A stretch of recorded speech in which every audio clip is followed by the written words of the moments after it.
इस पूरे ब्रह्मांड में जो कुछ भी हम देखते हैं वे सभी वस्तुएं हैं। छोटे से छोटे कण जिन्हें हमारी आंखें देख भी नहीं सकती से लेकर स्वयं अंतरिक्ष या उससे भी बड़ी किसी चीज़ जैसे डार्क मैटर को भी हम वस्तु ही कहेंगे। एरिस्टोटल का मानना था कि हम चीज़ों को छोटे से छोटे टुकड़ों में बांट सकते हैं, उस हद तक जितना कि हम चाहें। लेकिन वास्तविकता तो इससे परे थी। कुछ ग्रीक फिलोसोफर्स जैसे डेमोक्राइटस का मानना था कि वस्तुएं कुछ बहुत ही छोटे छोटे कणों या दानों से मिलकर बनी हैं, जिन्हें एटम्स कहा जाता है। ग्रीक में एटम का मतलब होता है इनडिविजिबल, यानी जिसे तोड़ा ना जा सके। एटम या परमाणु भी वस्तु का ही एक रूप है, लेकिन काफ़ी सूक्ष्म, हालांकि सूक्ष्मतम नहीं। परमाणु की उपस्थिति हर जगह है। ये पानी में मौजूद है, मिट्टी में मौजूद है, आपके शरीर में भी मौजूद है, या फिर ये कहें कि संपूर्ण ब्रह्मांड इन्हीं परमाणुओं से ही बना है। ये परमाणु कितना छोटा हो सकता है, इस बात का अंदाजा आप इसी बात से लगा सकते हैं कि अगर हम 3 लाख परमाणुओं को एक सीध में रख दें तो इनकी मोटाई मात्र आपके सिर के एक बाल की मोटाई जितनी ही होगी। लेकिन माइक्रोस्कोप से देखने पर पता चलता है कि इन एटम्स का 90% हिस्सा तो खाली होता है और इनके सिर्फ 10% हिस्से में ही इनका न्यूक्लियस होता है, जिसमें माइक्रो पार्टिकल्स प्रोटॉन और न्यूट्रॉन गुथे होते हैं। एक और तीसरा पार्टिकल होता है जिसे इलेक्ट्रॉन कहते हैं। ये न्यूक्लियस के चारों ओर खाली स्पेस में इसका चक्कर लगाता है और ये तीनों पार्टिकल्स भी वस्तु हैं। लगभग 5 दशक पहले प्रोटॉन्स और न्यूट्रॉन्स को ही एलिमेंट्री पार्टिकल्स माना जाता था, लेकिन जब वैज्ञानिकों के द्वारा हाई स्पीड पर प्रोटॉन की प्रोटॉन से टक्कर कराई गई तो पता चला कि ये तो और भी सूक्ष्म पार्टिकल्स से बने हैं, जिन्हें क्वार्क्स नाम दिया गया। और इसके लिए अमेरिकन फिजिसिस्ट मरे जेलमैन को 1969 में नोबेल प्राइज से सम्मानित किया गया। क्वार्क्स की भी 6 वैरायटीज़ होती हैं, जिन्हें नॉर्मली फ्लेवर्स कहा जाता है, जो हैं up, down, strange, charmed, bottom and top. और क्वार्क का हर फ्लेवर 3 कलर का होता है, रेड, ग्रीन एंड ब्लू। लेकिन क्वार्क्स विजिबल लाइट की वेवलेंथ से भी छोटे होते हैं, इसलिए नॉर्मल सेंस में इनका कोई कलर नहीं होता। एक प्रोटॉन या न्यूट्रॉन 3 क्वार्क्स से मिलकर बनता है, एक रेड, एक ग्रीन और एक ब्लू। एक प्रोटॉन में 2 अप और 1 डाउन क्वार्क होता है, जबकि एक न्यूट्रॉन में 2 डाउन और 1 अप क्वार्क होता है। हम अप एंड डाउन के अलावा बाकी के 4 क्वार्क्स से भी पार्टिकल्स बना सकते हैं, लेकिन इनका मास बहुत ज़्यादा होता है। ये बहुत जल्द प्रोटॉन्स और न्यूट्रॉन्स में डीके हो जाते हैं। तो अब तक हम ये जान चुके हैं कि एटम्स, प्रोटॉन्स या फिर न्यूट्रॉन्स नॉन डिविजिबल नहीं हैं। इनसे भी छोटे पार्टिकल्स एग्जिस्ट करते हैं। So the question is, what are the truly elementary particles? वो बेसिक बिल्डिंग ब्लॉक्स क्या हैं जिनसे सभी वस्तुओं का निर्माण हुआ है? क्योंकि लाइट की वेवलेंथ एटम के साइज से बहुत बड़ी है, इसलिए साधारण तौर पर एटम के पार्ट्स को देखने के बारे में हम सोच नहीं सकते। इसके लिए हमें किसी ऐसी चीज़ की ज़रूरत है जिसकी वेवलेंथ और भी ज़्यादा कम हो। क्वांटम मैकेनिक्स हमें बताती है कि सारे पार्टिकल्स वास्तव में वेव्स हैं और किसी पार्टिकल की एनर्जी जितनी ज़्यादा होती है उसके करस्पॉन्डिंग उसकी वेवलेंथ उतनी ही कम होती है। और इसी वजह से हम जान पाए कि 5 दशक पहले जिन्हें हम एलिमेंट्री पार्टिकल्स मानते थे, वास्तव में वो और भी छोटे पार्टिकल्स से मिलकर बने हुए हैं। तो क्या हम जैसे जैसे हायर एनर्जीज़ की तरफ बढ़ते जाएंगे हमें और ज़्यादा स्मॉलर पार्टिकल्स मिलते रहेंगे? दिस इज़ सर्टेनली पॉसिबल, लेकिन हमारे पास कुछ ऐसे थ्योरेटिकल रीजंस हैं जिनसे हम नेचर के अल्टीमेट बिल्डिंग ब्लॉक्स को डिफाइन कर सकते हैं। According to wave particle duality, ब्रह्मांड की सभी चीज़ों, यहाँ तक कि लाइट और ग्रेविटी को भी हम पार्टिकल्स के टर्म में डिस्क्राइब कर सकते हैं। और इन्हीं पार्टिकल्स की एक प्रॉपर्टी होती है जिसे हम स्पिन कहते हैं। स्पिन की बात करते ही हम पार्टिकल्स को इमेजिन करते हैं as little tops spinning about an axis. हालांकि यह धारणा बिल्कुल भी सही नहीं है, क्योंकि क्वांटम मैकेनिक्स हमें बताती है कि पार्टिकल्स की कोई भी वेल डिफाइंड एक्सिस होती ही नहीं है। एक पार्टिकल की स्पिन हमें एक्चुअल में ये बताती है कि वो पार्टिकल अलग अलग डायरेक्शन से कैसा दिखाई पड़ता है। एक पार्टिकल जिसकी स्पिन 0 है वो एक डॉट की तरह दिखाई देगा, वहीं दूसरी तरफ एक पार्टिकल जिसकी स्पिन 1 है वो एक एरो की तरह दिखाई देगा, जो डिफरेंट डायरेक्शन से डिफरेंट दिखाई पड़ता है। अगर हम उसे एक कंप्लीट रिवॉल्यूशन यानी कि 360 डिग्रीज से घुमाएं तो ही वो अपनी पुरानी पोजीशन की तरह दिखाई देगा। और अगर किसी पार्टिकल की स्पिन 2 है तो वो एक डबल हेडेड एरो की तरह होगा, लेकिन उसे सिर्फ हाफ रिवॉल्यूशन यानी कि 180 डिग्री घुमाने भर से ही वो अपनी पिछली पोजीशन की तरह दिखाई देने लगेगा। इसका मतलब ज़्यादा स्पिन वाले पार्टिकल्स को कम रिवॉल्यूशन फ्रिक्शन की ज़रूरत पड़ती है अपनी उसी पोजीशन की तरह दिखने के लिए। ये सब काफ़ी स्ट्रेट फॉरवर्ड लगता है, लेकिन ध्यान देने वाली बात यह है कि कुछ ऐसे पार्टिकल्स भी होते हैं जिन्हें एक कंप्लीट रिवॉल्यूशन देने के बाद भी वो उसी तरह से नहीं दिखते, और ऐसा करने के लिए हमें उनको 2 कंप्लीट रिवॉल्यूशंस से टर्न करना पड़ता है। यही वो पार्टिकल्स हैं जिन्हें हम स्पिन हाफ पार्टिकल्स कहते हैं। इलेक्ट्रॉन इसका एक बहुत ही अच्छा एग्जाम्पल है। इस तरह से हम यूनिवर्स के सभी नोन पार्टिकल्स को 2 ग्रुप्स में डिवाइड कर सकते हैं। पहला, स्पिन हाफ पार्टिकल्स जो यूनिवर्स में मैटर का निर्माण करते हैं, और दूसरा पार्टिकल्स ऑफ स्पिन 0, 1 एंड 2 जो मैटर पार्टिकल्स के बीच लगने वाले फोर्सेस के लिए जिम्मेदार होते हैं। स्पिन हाफ या मैटर पार्टिकल्स पाउली के एक्सक्लूजन प्रिंसिपल को फॉलो करते हैं, और यह बहुत ही इंपॉर्टेंट फैक्ट है मैटर के कैरियर पार्टिकल्स और फोर्सेस के कैरियर पार्टिकल्स के बीच के डिफरेंस को समझने के लिए। ऑस्ट्रियन फिजिसिस्ट वुल्फगैंग पाउली ने 1925 में इस प्रिंसिपल को डिस्कवर किया था, जिसके लिए 1945 में उन्हें नोबेल प्राइज़ भी मिला। एक्सक्लूजन प्रिंसिपल बताता है कि कोई भी 2 सिमिलर पार्टिकल्स सेम स्टेट में एग्जिस्ट नहीं कर सकते, मतलब उनकी पोजीशन और वेलोसिटी कभी सेम नहीं हो सकती। और ये प्रिंसिपल इतना इम्पॉर्टेंट इसलिए है क्योंकि ये एक्सप्लेन करता है कि क्यों स्पिन 0, 1 एंड 2 पार्टिकल्स के द्वारा प्रोड्यूस किए जाने वाले फोर्सेस के कारण मैटर पार्टिकल्स एक हाई डेंसिटी में कोलैप्स नहीं होते हैं, क्योंकि उन्हें कोलैप्स होने के लिए लगभग एक ही पोजीशन में इकट्ठा होना पड़ेगा, और तब एक्सक्लूजन प्रिंसिपल के अकॉर्डिंग उनकी वेलोसिटीज़ डिफरेंट हो जाएंगी, जिसका मतलब उस पोजीशन में वो ज़्यादा समय के लिए रुकेंगे ही नहीं। और अगर हम इमेजिन करें कि ब्रह्मांड बिना एक्सक्लूजन प्रिंसिपल के बना है, तो क्वार्क्स कभी अलग अलग वेल डिफाइंड प्रोटॉन्स और न्यूट्रॉन्स बना ही नहीं पाते, और ना ही ये आगे चलकर इलेक्ट्रॉन्स के साथ मिलकर एटम्स का निर्माण कर पाते। 1928 में पॉल डिराक ने इलेक्ट्रॉन्स और स्पिन हाफ पार्टिकल्स को और अच्छे से समझाने के लिए अपनी एक थियोरी दी। ये अपनी तरह की पहली थियोरी थी जो क्वांटम मैकेनिक्स और स्पेशल रिलेटिविटी दोनों के साथ कंसिस्टेंट थी। इस थियोरी ने मैथमेटिकली एक्सप्लेन किया कि क्यों इलेक्ट्रॉन के पास हाफ स्पिन होता है, मतलब वो क्यों एक के बजाय 2 कंप्लीट रिवॉल्यूशन के बाद सेम दिखाई देता है।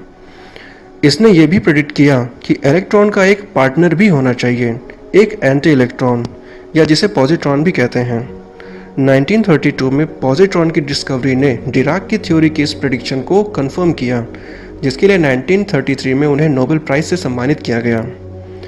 सो as we have concluded that quantum level पर मैटर पार्टिकल्स के बीच होने वाले इंटरैक्शंस या फोर्सेस के लिए 0, 1 और 2 स्पिन पार्टिकल्स जिम्मेदार होते हैं, तो क्वेश्चन ये उठता है कि आखिर ये होता कैसे है। असल में एक मैटर पार्टिकल जैसे इलेक्ट्रॉन या क्वार्क एक फोर्स कैरिंग पार्टिकल को एमिट करता है, जिसके निकलने से उस मैटर पार्टिकल की वेलोसिटी में चेंज आता है, और जब वो फोर्स कैरिंग पार्टिकल किसी दूसरे मैटर पार्टिकल से टकराता है तो उसी में एब्जॉर्ब हो जाता है। ये टक्कर उस दूसरे पार्टिकल की वेलोसिटी को भी चेंज कर देती है, जैसे कि इनके बीच कोई फोर्स काम कर रहा हो। अपनी पिछली वीडियो में मैंने फंडामेंटल फोर्सेस के इन्हीं कैरियर पार्टिकल्स की बात की थी। फोर्स कैरिंग पार्टिकल्स की ये बहुत ही इंपॉर्टेंट प्रॉपर्टी होती है कि ये एक्सक्लूजन प्रिंसिपल का पालन नहीं करते। इसका मतलब इन पार्टिकल्स को एक्सचेंज करने के लिए कोई लिमिट नहीं है, जिसके कारण ये एक स्ट्रॉन्ग फोर्स को जन्म देते हैं। अगर इन फोर्स कैरिंग पार्टिकल्स का मास ज़्यादा होता है तो लार्ज डिस्टेंसेज में इन्हें एक्सचेंज करना डिफ़िकल्ट हो जाता है। ऐसे केस में जिस फोर्स को ये कैरी करते हैं वो बहुत ही शॉर्ट रेंज का हो जाता है। वहीं दूसरी तरफ अगर फोर्स कैरिंग पार्टिकल्स का खुद का कोई मास ना हो तो वो फोर्स जो कैरी करेंगे काफ़ी लॉन्ग रेंज का होगा। इन पार्टिकल्स को वर्चुअल पार्टिकल्स कहा जाता है, क्योंकि किसी पार्टिकल डिटेक्टर से इन्हें डायरेक्टली डिटेक्ट नहीं किया जा सकता, लेकिन ये एग्जिस्ट तो करते ही हैं, क्योंकि इनका गौर करने लायक प्रभाव हमें साफ दिखाई देता है।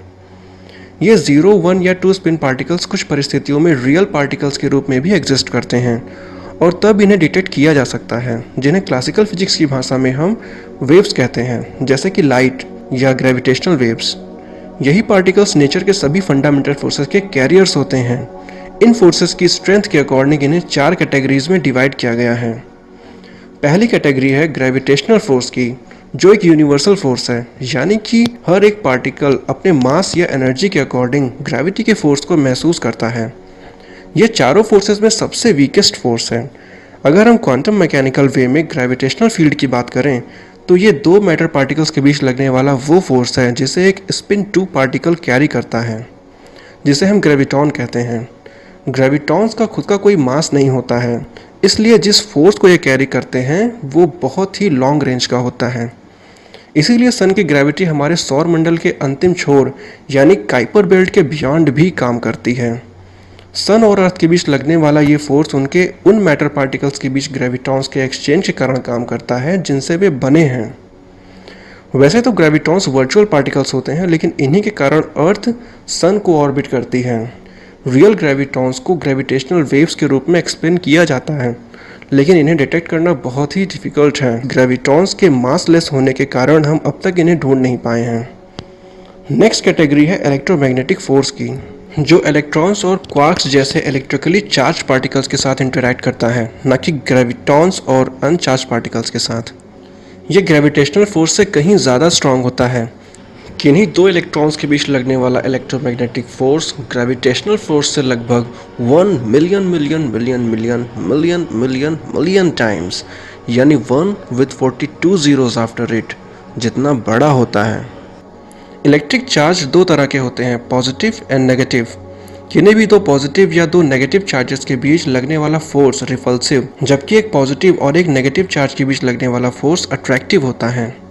सन या अर्थ जैसी लार्ज बॉडीज में लगभग बराबर पॉजिटिव और नेगेटिव चार्ज होते हैं, इसीलिए इनके इंडिविजुअल पार्टिकल्स के बीच लगने वाले अट्रैक्टिव और रिपल्सिव फोर्स एक दूसरे को लगभग कैंसिल आउट कर देते हैं, जिसके कारण उनके बीच का इलेक्ट्रोमैग्नेटिक फोर्स बहुत ही कम हो जाता है। लेकिन एटॉमिक और मॉलिक्यूलर स्केल पर यह फोर्स बहुत प्रभावी होता है। इसीलिए एटम के अंदर नेगेटिवली चार्ज इलेक्ट्रॉन न्यूक्लियस में पॉजिटिवली चार्ज प्रोटॉन को ऑर्बिट करता है, ठीक उसी तरह जैसे ग्रेविटेशनल अट्रैक्शन के कारण पृथ्वी सूर्य का चक्कर लगाती है। Electromagnetic attraction massless spin 1 particles के एक्सचेंज के कारण होता है, जिन्हें फोटॉन्स कहते हैं। ये भी वर्चुअल पार्टिकल्स होते हैं। जब एटम में कोई इलेक्ट्रॉन न्यूक्लियस से किसी दूर की ऑर्बिट से पास की ऑर्बिट में आता है तो एक रियल फोटॉन एमिट होता है, जिसे हम विजिबल लाइट के रूप में ऑब्जर्व करते हैं। थर्ड कैटेगरी है वीक न्यूक्लियर फोर्स की, जो रेडियो एक्टिविटी के लिए रिस्पॉन्सिबल है। ये सभी स्पिन हाफ पार्टिकल्स पर एक्ट करता है, लेकिन 0, 1 और 2 स्पिन पार्टिकल्स जैसे फोटॉन्स और ग्रेविटॉन्स पर नहीं। 1967 में इंपीरियल कॉलेज के एब्डस सलाम और हार्वर्ड के स्टीवन वियनबर्ग ने एक थ्योरी प्रपोज की, जो इस इंटरैक्शन को इलेक्ट्रोमैग्नेटिक फोर्स के साथ यूनिफाई करती है, ठीक उसी तरह जैसे 100 साल पहले मैक्सवेल ने इलेक्ट्रिसिटी और मैग्नेटिज्म को यूनिफाई किया था।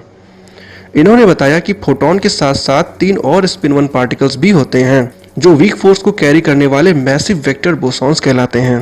इन पार्टिकल्स को नाम दिया गया W+, W- और Z0। इनमें से हर एक का मास लगभग 100 गीगा इलेक्ट्रॉन वोल्ट के बराबर होता है। 1 गीगा इलेक्ट्रॉन वोल्ट में 1000 मिलियन इलेक्ट्रॉन वोल्ट्स होते हैं।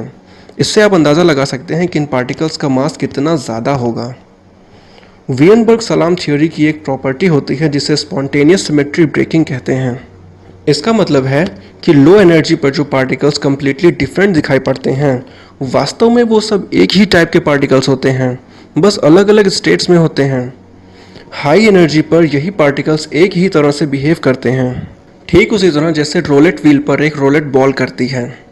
जब हम रोलेट व्हील को तेज़ी से घुमाते हैं तो बॉल सारे स्लॉट्स पर इक्वली रोल करती है, लेकिन जैसे जैसे व्हील की स्पीड कम होती जाती है, बॉल की स्पीड भी कम होने लगती है और फिर वो व्हील के 37 स्लॉट्स में से किसी एक में ही रह पाता है। In other words, low energy पर ऐसी 37 स्टेट्स हैं जिनमें बॉल एग्जिस्ट कर सकती है।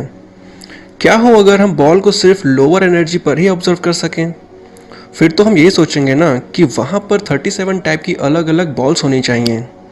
इस थ्योरी के अकॉर्डिंग 100 गीगा इलेक्ट्रॉन वोल्ट्स से भी कहीं ज़्यादा एनर्जीज पर फोटॉन और ये 3 नए पार्टिकल्स सिमिलर मैनर में बिहेव करेंगे।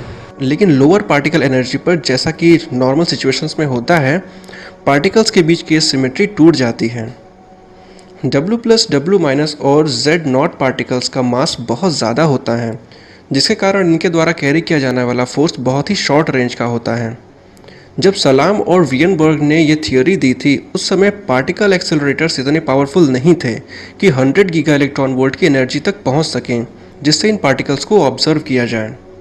लेकिन लगभग 10 सालों के बाद लोअर एनर्जीज पर इस थियोरी के कुछ और प्रेडिक्शंस एक्सपेरिमेंटली साबित भी हुए, जिससे 1979 में सलाम वियनबर्ग और शेल्डन ग्लैशो को फिजिक्स का नोबेल प्राइज मिला।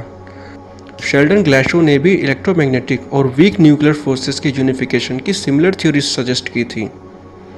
1 जून 1983 को सर्न यानी कि European centre for nuclear research के वैज्ञानिकों ने यह घोषणा की कि उन्होंने WZ बोसॉन पार्टिकल्स को डिस्कवर कर लिया है। ये इमेज 30 अप्रैल 1983 को सर्न में UA1 एक्सपेरिमेंट द्वारा ली गई थी।